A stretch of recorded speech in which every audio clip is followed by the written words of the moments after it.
Hello friends, ಎಲ್ಲರಿಗೂ ನಮಸ್ಕಾರಗಳು. Smitha's magic ಹ್ಯಾಂಡ್ಸ್ಗೆ ನಿಮಗೆಲ್ಲರಿಗೂ ಸ್ವಾಗತ. ನೋಡಿ, ಇವತ್ತು ನಾನು ನಿಮಗೆ ಏಕಾದಶಿಯ ಬಗ್ಗೆ ಮಾಹಿತಿ ಕೊಡ್ತಾ ಇದ್ದೇನೆ. ಈ ಚೈತ್ರ ಮಾಸದಲ್ಲಿ ಬರುವಂಥ ಏಕಾದಶಿಗೆ ವರ್ಧಿನಿ ಅಥವಾ ವರ್ತಿನಿ ಏಕಾದಶಿ ಅಂತೇಳಿ ಕರಿತೇವೆ. ಈ ಏಕಾದಶಿಯನ್ನು ವಿಷ್ಣುವಿನ ಒಂದು ವರಹ ಅವತಾರವೆಂದು ಪರಿಗಣನೆ ಮಾಡಲಾಗುತ್ತದೆ. ಹಾಗೆಯೇ ಈ ಒಂದು ಏಕಾದಶಿ ವಿಶೇಷ ಏನಪ್ಪ ಅಂತ ಅಂದರೆ, ನಿಮಗೆಲ್ಲರಿಗೂ ಸಹ ಗೊತ್ತಿರುವ ಹಾಗೆ ವರ್ಷದಲ್ಲಿ ನಮಗೆ 24 ಏಕಾದಶಿಗಳು ಅಂದರೆ ತಿಂಗಳಿಗೆ 2 ಏಕಾದಶಿ ಬರ್ತದೆ. ಈ ಬಾರಿ ಬಂದಿರುವಂಥ ಏಕಾದಶಿ ವಿಶೇಷ ಅಂದರೆ ವರ್ತಿನಿ ಏಕಾದಶಿ ಆಗಿರುತ್ತದೆ. ಅಂದರೆ ತಿಂಗಳಿನಲ್ಲಿ 2 ಬಾರಿ ಕೃಷ್ಣ ಪಕ್ಷ ಮತ್ತು ಶುಕ್ಲ ಪಕ್ಷ 2 ಬಾರಿ ಕೂಡ ನಮಗೆ ಏಕಾದಶಿ ಆಚರಣೆ ಮಾಡ್ತೇವೆ. ಆ ಒಂದು ಏಕಾದಶಿ ಈ ಬಾರಿ ಬಂದಿರುವಂಥದ್ದು ವರ್ತಿನಿ ಏಕಾದಶಿ ಆಗಿರ್ತದೆ. ಈ ಏಕಾದಶಿಯು ನಮಗೆ ಪ್ರಾರಂಭವಾಗುವಂಥದ್ದು ನಮಗೆ ಏಪ್ರಿಲ್ 23ನೇ ತಾರೀಕು 4:43 ಪ್ರಾರಂಭವಾಗಿರುವಂಥದ್ದು. ಏಕಾದಶಿ ತಿಥಿಯು ಕೊನೆಗೊಳ್ಳುವಂಥದ್ದು ಏಪ್ರಿಲ್ 24ನೇ ತಾರೀಕು 2:32 ಅಂದರೆ ನಾವು ಒಂದು ಸೂರ್ಯೋದಯದ ತಿಥಿಯನ್ನು ಗಣನೆಗೆ ತೆಗೆದುಕೊಂಡು ನಾವು ಆಚರಣೆ ಮಾಡಬೇಕಾಗಿರುವಂಥದ್ದು ಏಪ್ರಿಲ್ 24ನೇ ತಾರೀಕು ಆಗಿರುತ್ತದೆ. ಹಾಗೆಯೇ ನಮಗೆ ಪಾರಣ ಸಮಯ ಅಂದರೆ ಉಪವಾಸ ಬಿಡುವಂಥ ಸಮಯ ಅಂತ ಬಂದಾಗ ಏಪ್ರಿಲ್ 25ನೇ ತಾರೀಕು ಬೆಳಗ್ಗೆ 5:45 ಬೆಳಗ್ಗೆ 8:22 ಸಮಯವಿರುತ್ತದೆ. ಆ ಒಂದು ಸಮಯದಲ್ಲಿ ನೀವು ಮನೆಯನ್ನೆಲ್ಲ ಶುದ್ಧಿ ಮಾಡಿಕೊಂಡು ನೀವು ಕೂಡ ಸ್ನಾನ ಮಾಡಿಕೊಂಡು ಪೂಜೆ ಮಾಡಿಕೊಂಡು ದೇವರಿಗೆ ಒಂದು ನೈವೇದ್ಯವನ್ನು ಮಾಡಿ ನಂತರದಲ್ಲಿ ನೀವು ಉಪವಾಸವನ್ನು ಬಿಡಬೇಕಾಗುತ್ತದೆ. ಹಾಗೆಯೇ ಈ ವರ್ತಿನಿ ಏಕಾದಶಿ ನಿಮಗೆ ಉಪವಾಸ ನಾವು ಯಾವ ಸಮಯದಲ್ಲಿ ಪ್ರಾರಂಭ ಮಾಡಬೇಕು ಅಂತಂದರೆ, ಏಕಾದಶಿ ಹಿಂದಿನ ದಿವಸ ಅಂದರೆ ದಶಮಿಯಿಂದಲೇ ನಾವು ಪ್ರಾರಂಭ ಮಾಡಬೇಕಾಗುತ್ತದೆ. ಅಂದರೆ 23ನೇ ತಾರೀಕು ಸಂಜೆಯಿಂದಲೇ ನೀವು ಏಕಾದಶಿ ತಿಥಿ ನಮಗೆ ಪ್ರಾರಂಭ ಆಗೋದ್ರಿಂದ ನಾವು 23ನೇ ತಾರೀಕು ಬುಧವಾರದಿಂದಲೇ ನಾವು ಏಕಾದಶಿ ಉಪವಾಸವನ್ನು ಪ್ರಾರಂಭ ಮಾಡಬೇಕಾಗುತ್ತದೆ. ಅಂದರೆ ಹಾಲು ಹಣ್ಣು ಇದಿಷ್ಟನ್ನು ನೀವು ತೆಗೆದುಕೊಂಡು ಉಪವಾಸವನ್ನು ಪ್ರಾರಂಭ ಮಾಡಬೇಕಾಗುತ್ತದೆ. 24ನೇ ತಾರೀಕು ಗುರುವಾರ ಮಾತ್ರ ಸಂಪೂರ್ಣವಾಗಿ ನಾವು ಉಪವಾಸವನ್ನು ಆಚರಣೆ ಮಾಡಬೇಕಾಗುತ್ತದೆ. ಅಂದಿನ ದಿವಸ ನೀವು ಆದಷ್ಟು ಕೆಲವೊಬ್ಬರಂತೂ ಒಂದು ನೀರಾಹಾರ ಅಂತಂದರೆ ನೀರನ್ನು ಸಹ ಕುಡಿಯದೇ ಏಕಾದಶಿನ ಆಚರಣೆ ಮಾಡ್ತಾರೆ. ಅಷ್ಟರ ಮಟ್ಟಿಗೆ ನಿಮಗೆ ಮಾಡೋದಕ್ಕೆ ಆಗದೆ ಹೋದರೂ ಕೂಡ ಅಟ್ಲೀಸ್ಟ್ ಒಂದು ಹಾಲು ಹಣ್ಣು ಈ ರೀತಿಯಾಗಿ ನೀವು ತೆಗೆದುಕೊಂಡು ಉಪವಾಸವನ್ನು ಆಚರಣೆ ಮಾಡ್ಬೋದು. ಆದರೆ ಯಾವುದೇ ಕಾರಣಕ್ಕೂ ನಾವು ಅನ್ನವನ್ನು ಮಾತ್ರ ನಾವು ಸೇವನೆ ಮಾಡೋದಕ್ಕೆ ಬರೋದಿಲ್ಲ. ನಾವು ಆ ತಪ್ಪನ್ನು ಮಾಡೋದಕ್ಕೆ ಹೋಗಬಾರ್ದು. ಜೊತೆಯಲ್ಲಿ ಉಪವಾಸ ಅಂತ ಅಂದರೆ ನಾವೊಂದು ಬೆಳಗ್ಗೆನೇ ನಾವು ಬೇಗನೆ ಎದ್ದು ಒಂದು ಸಂಕಲ್ಪ ಮಾಡಿಕೊಂಡು ಉಪವಾಸವನ್ನು ಪ್ರಾರಂಭ ಮಾಡಬೇಕಾಗುತ್ತದೆ. ದೇವರಿಗೆ ಅಂದರೆ ನಾವು ವಿಷ್ಣುವಿಗೆ ಆರಾಧನೆ ಮಾಡೋದ್ರಿಂದ ವಿಷ್ಣು ಮತ್ತು ಲಕ್ಷ್ಮಿ ಇಬ್ಬರ ಆರಾಧನೆಯೂ ಸಹ ನಾವು ಮಾಡ್ತೇವೆ. ಹಾಗಾಗಿ ನಾವು ದೇವರ ಬಳಿ ಕೇಳಿಕೊಂಡು ಇವತ್ತು ನಾವು ಉಪವಾಸ ಇದ್ದು ನಾವು ಏಕಾದಶಿನ ಆಚರಣೆ ಮಾಡ್ತೇವೆ, ನಮ್ಮ ಕೋರಿಕೆ ಬೇಗನೆ ಈಡೇರಲಿ ಅಂತ ನೀವು ಕೇಳಿಕೊಂಡು ಉಪವಾಸವನ್ನು ಪ್ರಾರಂಭ ಮಾಡಬೇಕಾಗುತ್ತದೆ.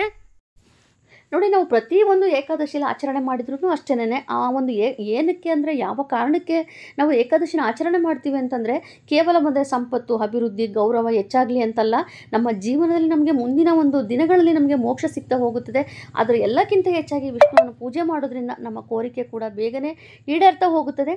ಆದರೆ ಕೆಲವೊಂದು ನಾವು ಪರಿಹಾರವನ್ನು ಮಾಡ್ಕೋಬೇಕಾಗುತ್ತದೆ. ಈ ವರ್ತಿನಿ ಏಕಾದಶಿ ಎಂದು ನಾವು ವರ್ತಿನಿ ಏಕಾದಶಿ ಅಂತ ಹೇಳ್ತಾ ಇಲ್ಲ, ಪ್ರತಿಯೊಂದು ಏಕಾದಶಿಯಲ್ಲೂ ಕೂಡ ಒಂದು ಶಂಖದಲ್ಲಿ ನಿಮ್ಮ ಮನೆಯಲ್ಲಿ ಶಂಖ ಇತ್ತು ಅಂದರೆ ಶಂಖದಲ್ಲಿ ನೀರನ್ನು ಬಳಸಿ ನೀವು ಏಕಾದಶಿ ದಿವಸ ನೀವು ವಿಷ್ಣುವಿಗೆ ಒಂದು ಅಭಿಷೇಕವನ್ನು ಮಾಡ್ಬೋದು. ಅಥವಾ ನಿಮ್ಮಲ್ಲಿ ಶಂಕು ಇಲ್ಲ ಅಂತಂದರೆ ನೀವು ಒಂದು ತಾಮ್ರದ ಚಂಬು ಅಥವಾ ಒಂದು ಬೆಳ್ಳಿಯ ಒಂದು ಕಳಸವನ್ನು ತೆಗೆದುಕೊಂಡು ಅದರಲ್ಲೂ ಕೂಡ ನೀವು ದೇವರಿಗೆ ಒಂದು ಅಭಿಷೇಕವನ್ನು ಮಾಡಿ ಪೂಜೆಯನ್ನು ಮಾಡ್ಕೊಳ್ಳೋದ್ರಿಂದ ಖಂಡಿತವಾಗ್ಲೂ ನಿಮ್ಮ ಬಯಕೆ ಈಡೇರ್ತಾ ಹೋಗುತ್ತದೆ. ಅದರಲ್ಲೂ ಮತ್ತೊಂದು ಪರಿಹಾರ ಅಂತ ಬಂದಾಗ ವಿಷ್ಣುವಿಗೆ ಹಳದಿ ಬಣ್ಣ ಅಂದರೆ ತುಂಬ ಪ್ರಿಯವಾದದ್ದು. ಹಾಗಾಗಿ ಏಕಾದಶಿ ದಿವಸ ನಾವು ವಿಷ್ಣುವಿಗೆ ಆದಷ್ಟು ಹಳದಿ ಬಣ್ಣದ ಹೂಗಳನ್ನು ದೇವರಿಗೆ ಇಡುವಂಥದ್ದಾಗಿರ್ಬೋದು ಅಥವಾ ಶ್ರೀಗಂಧ ಹೆಚ್ಚಾಗಿ ಉಪಯೋಗಿಸ್ಕೊಳ್ಳುವಂಥದ್ದಾಗಿರ್ಬೋದು.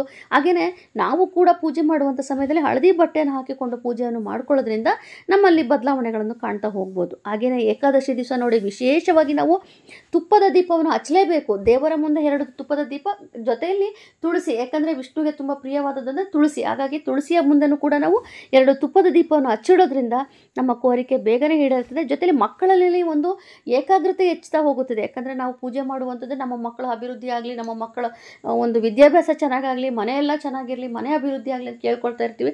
ಅವೆಲ್ಲ ಕೋರಿಕೆ ಕೂಡ ನಮಗೆಲ್ಲ ಈಡೇರ್ತಾ ಹೋಗುತ್ತದೆ. ಆಮೇಲೆ ಮತ್ತೊಂದು ಇಂಪಾರ್ಟೆಂಟ್ ಏನಪ್ಪ ಅಂತಂದರೆ, ಮುಖ್ಯವಾಗಿ ನಿಮಗೆ ಅರಳಿ ಮರ ಅಂದರೆ ಅರಳಿ ಮರ ತುಂಬ ಹತ್ತಿರ ಇತ್ತು ಅಂತಂದರೆ ಆದಷ್ಟು ಆ ಮರದ ಬಳಿ ಹೋಗಿ ನೀವು ಮರಕ್ಕೆ ನೀವು ನೀರನ್ನು ಅರ್ಪಣೆ ಮಾಡಿ ಸ್ವಲ್ಪ ಮಟ್ಟಿಗೆ ಒಂದು ಶ್ರೀಗಂಧ, ಅರಿಶಿನ, ಕುಂಕುಮವನ್ನು ಹಚ್ಚಿ 2 ದೀಪವನ್ನು ಹಚ್ಚಿಡುವಂಥದ್ದು. ಜೊತೆಯಲ್ಲಿ 7 ಬಾರಿ ಪ್ರದಕ್ಷಿಣೆ ಹಾಕೋದ್ರಿಂದ ನಿಮ್ಮ ಕೋರಿಕೆ ಕೂಡ ಬೇಗನೆ ಈಡೇರುತ್ತದೆ. ಜೊತೆಯಲ್ಲಿ ಪೂರ್ವಜರ ಪಾಪ ಅಂದರೆ ನಮಗೇನೋ ಒಂದು ಪಿತೃಗಳ ಒಂದು ದೋಷ ಇತ್ತು ಅಂತಂದರೆ ಅವೆಲ್ಲವನ್ನು ಕೂಡ ನಾವು ಒಂದು ಪರಿಹಾರ ಮಾಡಿಕೊಳ್ಳಬಹುದು. ಹೀಗೆ ನೀವು ಸಣ್ಣ ಪುಟ್ಟ ಒಂದು ಬದಲಾವಣೆ ಮಾಡಿಕೊಂಡು ಏಕಾದಶಿನ ಆಚರಣೆ ಮಾಡೋದ್ರಿಂದ ಖಂಡಿತವಾಗ್ಲೂ ನೀವು ನಿಮ್ಮ ಜೀವನದಲ್ಲಿ ಬದಲಾವಣೆ ಕಾಣ್ತಾ ಹೋಗ್ತೀರಾ. ಮತ್ತೊಂದು ಮಾಹಿತಿ ಏನಪ್ಪ ಅಂತಂದರೆ, ನಾವು ಒಂದೇ ಒಂದು ಏಕಾದಶಿ ಮಾಡೋದು ಅಥವಾ ಯಾವುದೋ ಒಂದು ವರ್ಷದಲ್ಲಿ ಒಂದು 2-3 ಏಕಾದಶಿ ಮಾಡಿದ್ರೆ ನಮಗೆ ಫಲ ಸಿಗುವಂಥದ್ದಲ್ಲ. ವರ್ಷ ಪೂರ್ತಿಯಾಗಿ ನೀವು ಒಂದು ಸಂಕಲ್ಪ ಮಾಡ್ಕೊಳ್ಳಿ, ನಾವು ಇಷ್ಟು ತಿಂಗಳುಗಳು ನಾನು ಏಕಾದಶಿನ ಆಚರಣೆ ಮಾಡ್ತೀವಿ ಅಂತೇಳಿ ಒಂದು ಸಂಕಲ್ಪ ಒಂದು ಸಂಕಲ್ಪ ಮಾಡಿಕೊಂಡು ನಾವು ಒಂದು ಪೂಜೆಯನ್ನು ಪ್ರಾರಂಭ ಮಾಡುವುದು ತುಂಬಾ ಒಳ್ಳೆಯದು. ಅಂದರೆ ಈಗ ಒಂದು ಉದಾಹರಣೆಗೆ 1-2 ಏಕಾದಶಿ ಆಚರಣೆ ಮಾಡಿ ಬಿಡೋದಕ್ಕಿಂತ ಒಂದು ವರ್ಷದಲ್ಲಿ ಇಷ್ಟು ತಿಂಗಳುಗಳನ್ನು ಆಚರಣೆ ಮಾಡ್ತೇನೆ ಒಂದು ಏಕಾದಶಿ ಅಂತೇಳಿ ಒಂದು ಸಂಕಲ್ಪ ಮಾಡಿಕೊಂಡು ಪ್ರಾರಂಭ ಮಾಡಿ ನಿಮ್ಮ ಒಂದು ಕೋರಿಕೆ ಇಟ್ಕೊಂಡು ಖಂಡಿತವಾಗ್ಲೂ ನಿಮ್ಮ ಒಂದು ಕೋರಿಕೆ ಕೂಡ ಬೇಗನೆ ಈಡೇರುತ್ತದೆ. ನೋಡೋದಲ್ಲ ಫ್ರೆಂಡ್ಸ್, ಈ ಏಕಾದಶಿ ನಮಗೆ ಏಪ್ರಿಲ್ 24ನೇ ತಾರೀಕು ಗುರುವಾರನೇ ಬಂದಿರುವಂಥದ್ದು. ಅಂದಿನ ದಿವಸ ನಮಗೆ ಗುರುಗಳ ವಾರ ಕೂಡ ಆಗಿರೋದ್ರಿಂದ ಎಲ್ಲರೂ ಕೂಡ ದೇವಸ್ಥಾನಕ್ಕೆ ಹೋಗಿ ಎಲ್ಲರೂ ಕೂಡ ಆಚರಣೆ ಮಾಡಿ ಏಕಾದಶಿಯನ್ನು. ಹಾಗೆಯೇ ಇವತ್ತಿನ ಒಂದು ವಿಡಿಯೋ ನಿಮಗೆ ಇಷ್ಟವಾಗಿದ್ದಲ್ಲಿ ದಯವಿಟ್ಟು ಆದಷ್ಟು ಶೇರ್ ಮಾಡಿ, ಲೈಕ್ ಮಾಡಿ, ಕಮೆಂಟ್ ಮಾಡಿ, ಹಾಗೆಯೇ ಸಬ್ಸ್ಕ್ರೈಬ್ ಮಾಡ್ಕೊಳ್ಳಿ. Thank you.